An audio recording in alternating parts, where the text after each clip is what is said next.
In this episode, Philip Zada explores the exciting world of digital transformation and its potential for growth and innovation.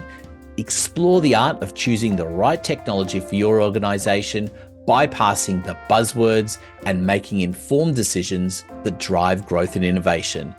I'm your host, Anthony Pearl, and this is Level Up Transformation. Well, hello, everyone, and welcome to the first episode in this podcast called Level Up Transformation. And of course, the main person on this show is, of course, Philip Zada, who I want to introduce you to because he's going to give you some insights that I think are really going to transform the way you think about technology and the impact it can have on business and government, whether you're in a medium-sized business or a larger size one. He's worked with it all, and he's going to give some valuable insights. I'm going to learn a little bit more about Philip. But first of all, welcome to the program, to your program, I should say. Thanks for having me. So, Philip, do you want to give us a little bit of a insight into your background as well? Because I know your business has been around for quite some time, but how did you get into software and technology in the first place? Oh, that's a pretty interesting out of the garage story. So I started out in sales.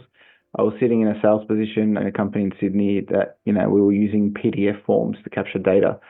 And I was like, oh, well, why don't we move it to the web? But they didn't have any in-house development. So I just thought, I did a bit of software in high school. I moved over into that and then just found my passion. And then 2 years later, became the lead software developer at that business and then started my own company after that.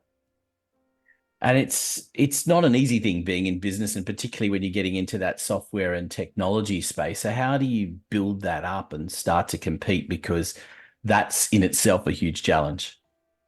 Oh, it's crazy. It's especially interesting to see the caliber of people that you deal with on a day to day, whether it be competition or allies. Everyone has their story, but it's a really big industry and it's forever exciting.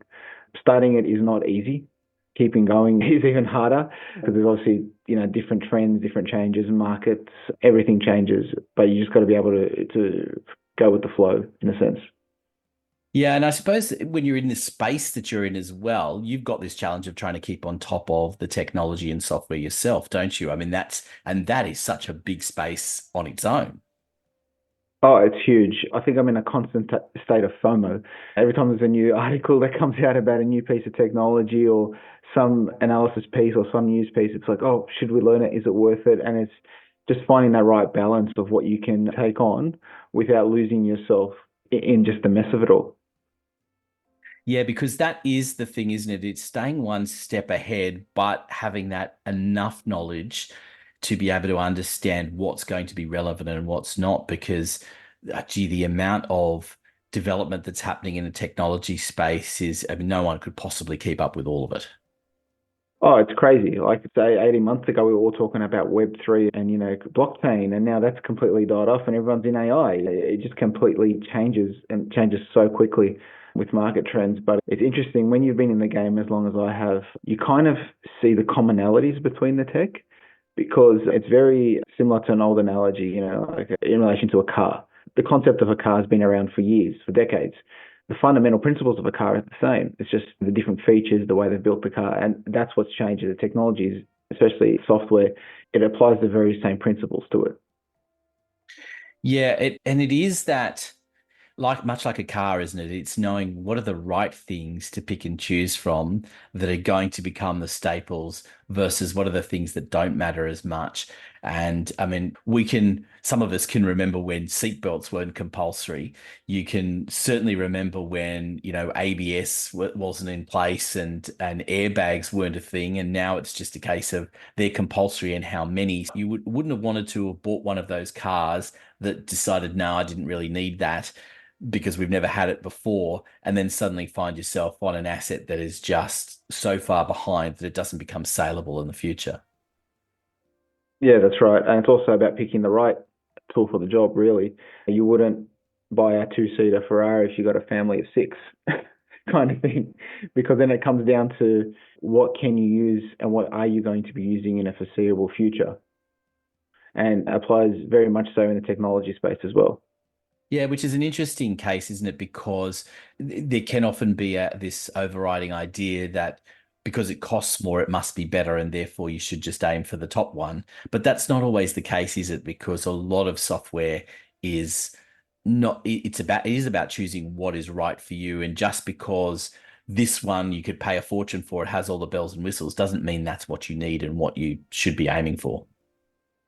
Yeah, exactly right. One of the key underlying principles that I go into any project is build the software around the way the organization needs it, not what the software needs the organization to do, if that makes sense.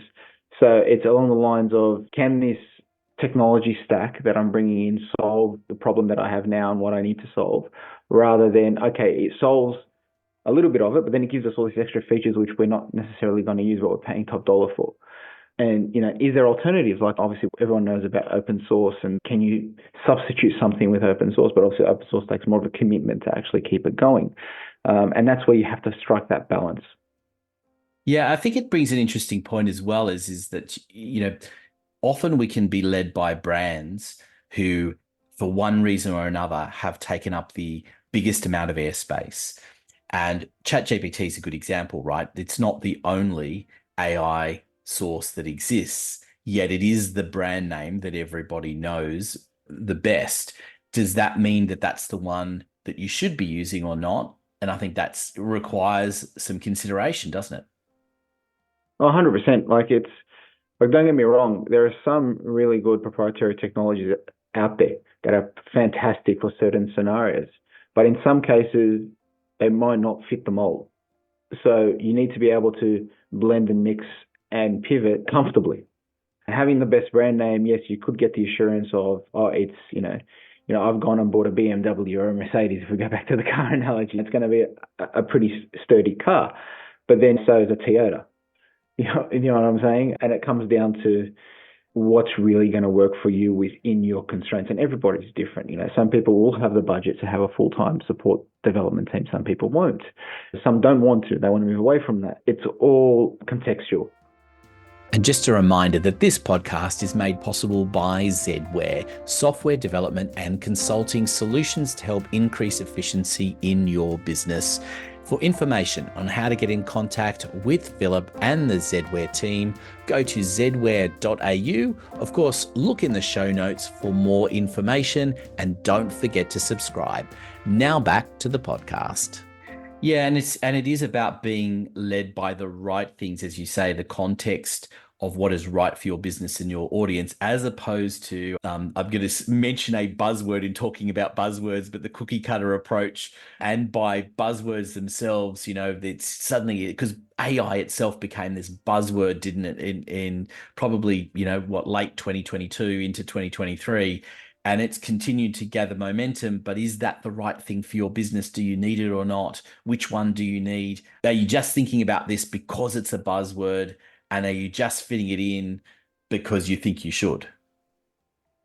Yeah, I think what's happening with the AI revolution now, incidentally, it's a flavor of artificial intelligence. It's not really the golden target of AI, but it's become more of a marketing term than anything. What most organizations are selling as, hey, you need this AI, and they're fearing that they're not going to have AI, is just normal logic in an application that we used to just call business logic back in the day. And that's where it's come down to, where it's like, oh, if we don't have AI, we've fallen behind. Okay, why?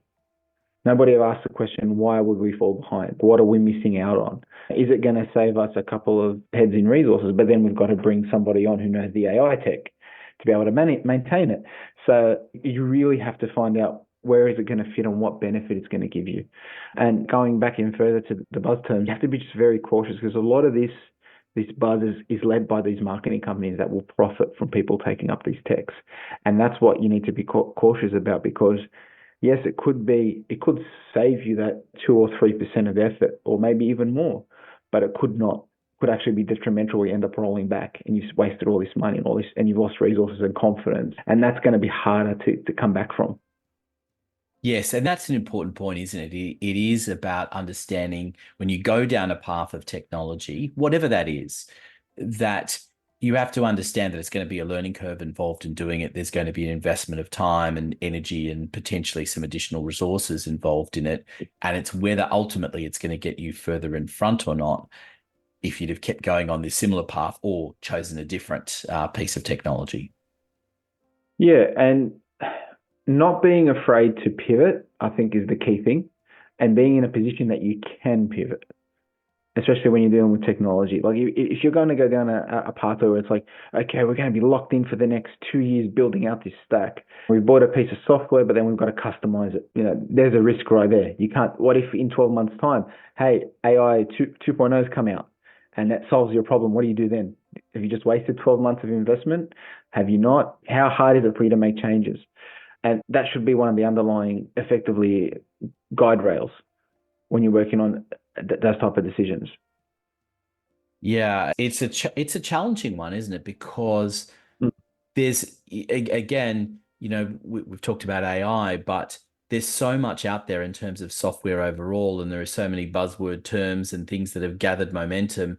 Is it right for you or not? The fact that there are alternatives that continue to exist probably suggests that there are other options that are worth considering. I mean, if you talk to an accountant, there are a bunch of different platforms that people can use. Xero is probably the big name one in Australia, and MYOB as well there as well, but there are a bunch of others, and it's a matter of working out what's right for you and the clients that you're servicing. Yeah, exactly right. And what's going to basically give you that, ROI? What's the return on an investment? What's the benefit? If you need something to get you by while you're, developing a longer term strategy, what does that look like? And yeah, that plays a key part. Just a couple of things that I wanted to ask you, because this whole podcast and the reason for putting it together is really about this whole concept of digital transformation. But it's not digital transformation. What does it mean to you? Because it's easy for, I think a lot of people interpret it as, oh, we're getting rid of people and we're just putting in digital systems. But it's not that, is it? No, no, and that's the fundamental mistake there. Digital transformation, again, it's all contextual, right? But when I look at digital transformation, I look at it from a holistic perspective, everything from the customer you're serving and the product you're offering, all the way to how your teams work together in-house. How can it apply to things like optimizing operations, better understanding your customer, innovation and growth, increasing confidence, not just between your customer and yourself, but confidence in your team and your own systems? A lot of organizations don't really think about that because in most people's minds, in terms of the executives, and I'm not saying all, but there are some who are like, oh yeah, I'm here for a tenure, I'll do my bit, I'll look like a rock star, and then I'll leave. But then they'll leave the place in a mess. And I can feel people nodding right now when they're listening to the podcast because that's one of the fundamental things that digital transformation should be solving. How do you enable your workforce to not just grow themselves from a personal perspective, like, getting better with more technology, more understanding, but also, help the work-life balance, things like that. And also security and insurance is another big one. How do we secure our digital assets, our transactional processes? How do we do it in a way where, up until recently, we've heard about all these hacks coming through. How do we make sure that doesn't happen? Or we've done as much as we can to prevent and mitigate those risks. I love that. And I mean, there's some of the big challenges that clearly a lot of businesses and governments are going to be facing in the coming period of time. Just quickly, I'm interested in a bit of forecasting from your point of view. What do you see as being the big changes that are coming in the next couple of years as far as digital transformation is concerned? I think, especially if we're talking about in the Australian context, it's trying to substitute the workforce purely because there's a lot more demand for work and there's a lot harder finding the staff to do it. So it's going to be around how do we either optimize the people that we have, as in we can take on more workload with the people that we have, or how do we shift people around so they're not doing the medial tasks that we can automate in some way, shape, or form and get them to do things that return investment. So instead of them costing us money, they're making us money, that kind of thing. Whether it be money or time or what have you, basically provide benefit to the business.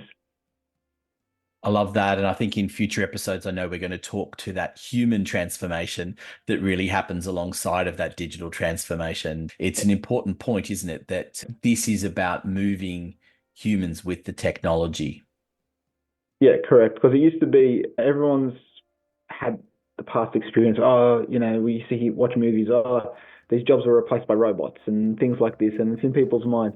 But it's more so it's how do we streamline those tasks and actually provide better benefit and actually open the door to more opportunities because organizations, whether it be business or government, all have that same in mind. How do we reduce our costs and increase our output? And that's fundamental. And the only way to do that is to bring digital transformation to the forefront on any type of strategy. Thanks for listening to the Level Up Transformation podcast. Contact details for Zedware and Philip Zada are included in the show notes. This show has been produced by Podcast Done For You. I'm your host, Anthony Pearl. Don't forget to subscribe and listen in to the next episode.